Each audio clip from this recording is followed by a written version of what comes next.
We provide you the platform to turn your dreams into reality. Give wings to your aspirations with KR Mangalam University. Bihar में SIR और vote चोरी के आरोपों को लेकर कांग्रेस और चुनाव आयोग के बीच टकराव लगातार बढ़ता जा रहा है। पिछले कई दिनों से कांग्रेस चुनाव आयोग और बीजेपी पर गंभीर आरोप लगा रही है। इस मुद्दे पर बीजेपी भी कांग्रेस पर लगातार वार पलटवार करती नजर आ रही है। इस बीच कांग्रेस प्रवक्ता पवन खेड़ा ने 2024 के लोकसभा चुनावों को लेकर एक बड़ा सवाल खड़ा किया है। उन्होंने चुनाव आयोग से सीधा पूछा है कि जब इतनी गड़बड़ियां सामने आ रही हैं, तो क्या 2024 के चुनाव रद्द होंगे?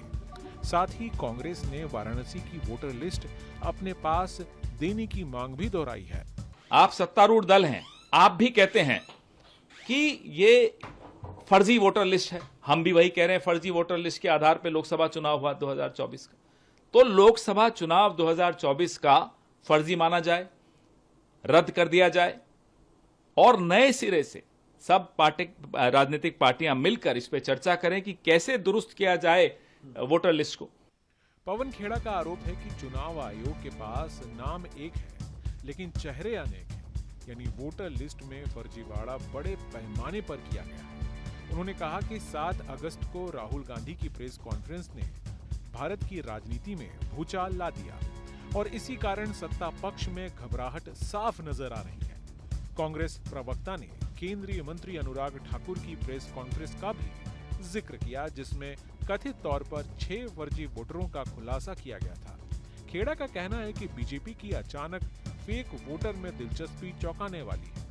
उन्होंने सवाल उठाया कि राहुल गांधी की प्रेस कॉन्फ्रेंस के तुरंत बाद नोटिस जारी कर दिया जाता है, लेकिन अनुराग ठाकुर को 24 घंटे बीतने के बावजूद कोई नोटिस क्यों नहीं दिया गया। उन्होंने यह भी पूछा कि जिन आंकड़ों को जुटाने में कांग्रेस को 6 महीने लगे, उन्हें बीजेपी ने महज 6 दिन में कैसे हासिल कर लिया।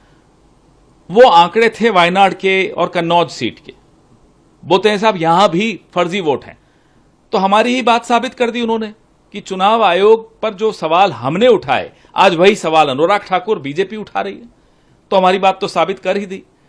नंबर 2, हमें इन आंकड़ों को, इलेक्ट्रॉनिक वोटर लिस्ट को लाने में 6 महीने लग गए, 4 से 6 महीने लग गए एक विधानसभा की। ये 2 लोकसभा के सारे इलेक्ट्रॉनिक वोटर लिस्ट ले आए। कैसे मिली इनको? तो ये गठजोड़ है ना इनका और इलेक्शन कमीशन का, ये भी साबित हो गया। हमारी दूसरी बात ये सिद्ध कर दी। नंबर 3, जब इनके पास ये है अब इलेक्ट्रॉनिक वोटर लिस्ट, तो हम इनसे मांग करते हैं कि प्रधानमंत्री के लोकसभा क्षेत्र वाराणसी की इलेक्ट्रॉनिक वोटर लिस्ट सार्वजनिक करें, हमें दें, पब्लिक को दें। दूध का दूध, पानी का पानी हम करके दिखाएंगे। इससे पहले केंद्रीय मंत्री अनुराग ठाकुर ने राहुल की वोट चोरी पर काउंटर क्लेम करते हुए वायनाड और रायबरेली उदाहरण देकर कांग्रेस को तीखा हमला बोला।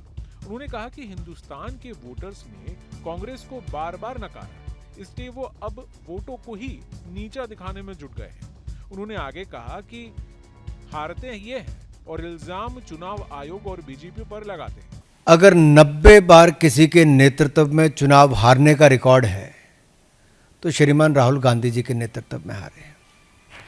और पार्टी के अंदर भी राहुल गांधी जी के नेतृत्व पर सवाल खड़े होते हैं। अब जब वो चुनाव हार जाते हैं तो ईवीएम पर प्रश्न चिन्ह खड़ा करते हैं, तो कभी वोटर्स पर ठीकरा फोड़ते हैं। हर हार के बाद कांग्रेस ने नया बहाना ढूंढने का काम किया। बिहार में SIR और कांग्रेस वोट चोरी के आरोप को लेकर पिछले कुछ दिनों से सड़क से लेकर संसद तक संग्राम देखने को मिल रहा है।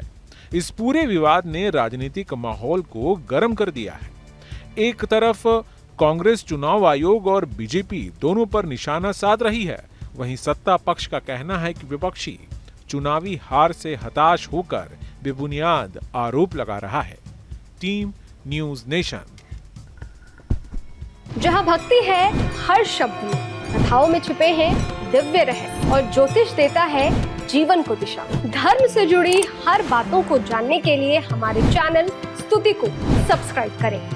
चैनल पर जाने के लिए इस लिंक पर क्लिक करें।